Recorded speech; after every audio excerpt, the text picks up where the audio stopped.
আসসালামু আলাইকুম রাহমাতুল্লাহি ওয়া বারাকাতুহু।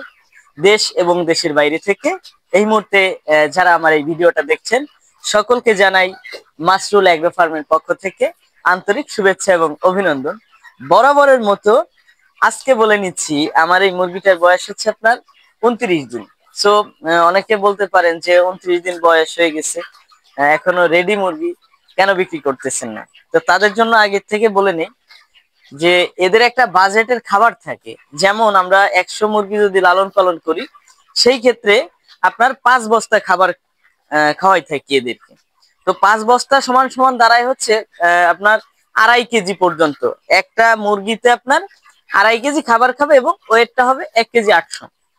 তো একটু শীত থাকার কারণে এরা কিন্তু ওদের আপনার সময়টা হয়ে গেছে, বাট খাবারটা কিন্তু এখনো খাইনি।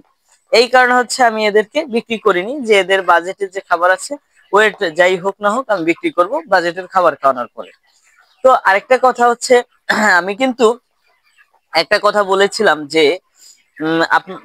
এক থেকে একদম জিরো, হ্যাঁ জিরো বলতে ব্রুডিং এর আগ থেকে আমি ভিডিও দেওয়া শুরু করছি।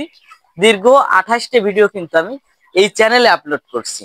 মানে প্রত্যেক দিনের ভিডিও প্রত্যেক দিন আপলোড করছি, কিভাবে আমি লালন পালন করতেছি, কোন বেলায় আমি কি পানির সাথে কি মেডিসিন ইউজ করতেছি, কত বস্তা খাবার খেয়েছে, মৃত্যুর সংখ্যাটা কত, এই সম্পর্কে কিন্তু আপনাদের সাথে আমি টোটাল ভিডিওতে শেয়ার করেছি।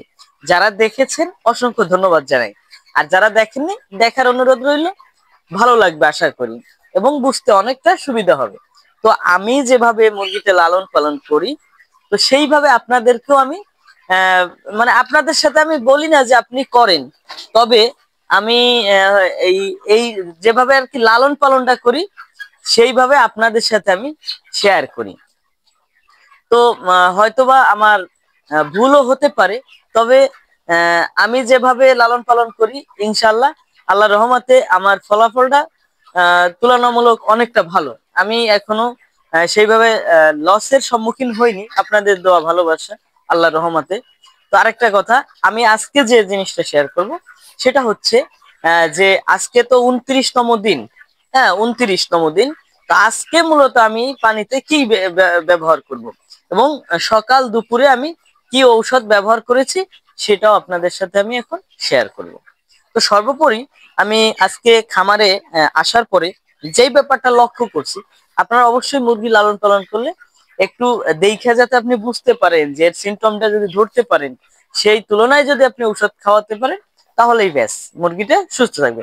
তা আমি যেইটা দেখলাম, এদের একটু লিটার মানে পায়খানা একটু সমস্যা আছে, সেইটা হচ্ছে হালকা একটু দুর্গন্ধ দেখতে পারতেছি এবং দুই একটা লিটার একটু পাতলা যাচ্ছে। তো এই কারণে আমি ভাবলাম যে আজকে আমি সকালের পানিতে ফ্রেশ পানি ব্যবহার করেছি, দুপুরে ফ্রেশ পানি ব্যবহার করেছি এবং রাতের যে পানিটা সেইটা আমি কি ব্যবহার করব। রাতের পানিতে অবশ্যই আমি পিএইচ যে ঔষধটা আছে হ্যামকো পিএইচ স্কোয়ারের, এটা ভালো। অবশ্যই এই গ্রুপের ঔষধ যদি আপনারা পেয়ে থাকেন সেইটা ইউজ করতে পারেন।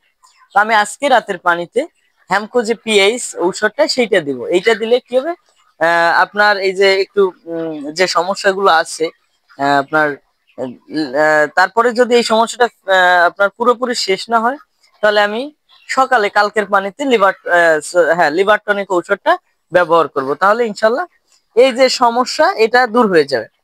সেকেন্ড, আমি যে কথাটা বলবো, যখন মুরগিটা রেডি হবে বা হয়ে আসবে, তখন আপনারা সেই টাইমে কখনোই আহ, শুধু শুধু মেডিসিন ইউজ করবেন না, এতে কিন্তু আপনার মুরগিটার ওয়েট হারাবেন। ঠিক আছে, যারা নতুন খামারি আছেন অবশ্যই আপনারা ওয়েটটা লস হবে। যদি আপনি দেখবেন একদিন আপনি পার্থক্যটা বুঝতে পারবেন। দেখা যাচ্ছে যে আপনি একদিন টোটাল পানিতে কিছু ব্যবহার করবেন না, ফ্রেশ পানি দিবেন এবং তারপরের একদিন আপনি মেডিসিন ইউজ করবেন। কোন দিন পানি বেশি খায়?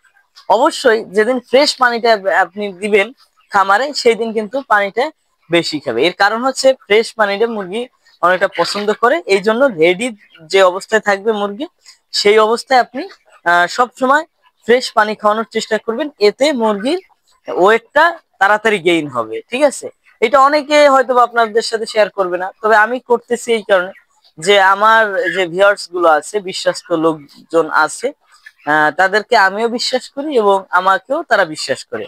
এই জন্য আমার মানে ভিতরে ওই সিক্রেট যে ব্যাপারটা ওইটা আর আমি রাখি না কখনোই। আমি যেভাবে বুঝি সেইভাবে আমি শেয়ার করে দিই। তো আরেকটা কথা, আহ, এদের এখনো অবশিষ্ট 4 বস্তা খাবার আছে এখনো, ঠিক আছে, প্রায় 200 কেজির মতো। তো এই খাবারটা আমি খাওয়াবো, তারপরে বিক্রি করব। এবং এই কত করে বিক্রি করলাম, ওয়েটটা কেমন আসলো, তারপরে দেখা যাচ্ছে যে লাভ হচ্ছে কি লস হচ্ছে, টোটাল ব্যাপারটা কিন্তু আপনাদের সাথে আমি শেয়ার করবো। আরেকটা ব্যাপার, যারা এই এখনো আমার এই চ্যানেলটাকে সাবস্ক্রাইব করেননি, একটা অনুরোধ থাকবে, আমার এই চ্যানেলটাকে সাবস্ক্রাইব করে আমার পাশে থাকবেন, এবং আমি যে ভিডিওগুলো আপলোড করি সেগুলো আপনাদের কাছে পৌঁছে যাবে অলরেডি। আর যদি পরামর্শের জন্য অনেকেই অনেক টাইম ফোন দিয়ে থাকেন, আসলে সেইভাবে আমি আপনাদের সাথে যোগাযোগ করতে পারি না। কারণটা হচ্ছে আমি একজন স্টুডেন্ট এবং ব্যস্ত থাকি মোটামুটি টাইমটাই। আর একটা কথা হচ্ছে যে আমি নতুন আরো একটা খামার আমরা ধরছি, হ্যাঁ, সেইটার দেখা যাচ্ছে যে কাজ চলতেছে, এই কারণে ওখানেও একটু টাইম দেওয়া লাগে। তো আসলে যদি আপনাদের বুঝতে কোনো সমস্যা হয় এই ব্যাপারে, বুঝতে কোনো সমস্যা হয়, তাহলে অবশ্যই আমার দেখবেন যে ইসে নাম্বার দেওয়া আছে, ডেসক্রিপশনে নাম্বার দেওয়া আছে, ফোন করবেন। তবে একটা ব্যাপার হচ্ছে, আজান নামাজ এইগুলো মেনটেন করে আপনারা ফোন দিবেন, অবশ্যই পরামর্শ দিব ইনশাল্লাহ।